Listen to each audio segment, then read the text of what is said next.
मोठी बातमी 10वी-12वीचा निकाल यंदा लवकरच लागणार आहे। 10वी आणि 12वीच्या परीक्षांचा निकाल 15 मे पर्यंत जाहीर होईल अशी माहिती शालेय शिक्षण मंत्री दादा भुसे यांनी दिली आहे।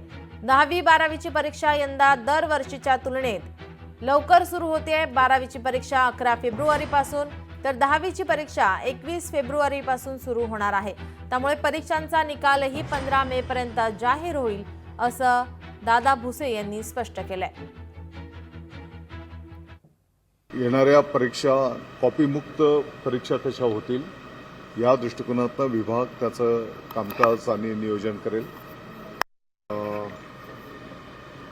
याचा पूर्ण आराखडा प्रारूप आम्ही तयार केलेला आहे आणि त्या पद्धतीने मंत्रालय पातळीवरनं त्याचं नियोजन त्या ठिकाणी केलं जाईल आणि कॉपीमुक्त परीक्षा कशा होतील त्या दृष्टिकोनातून विभाग त्याचं नियोजन करेल।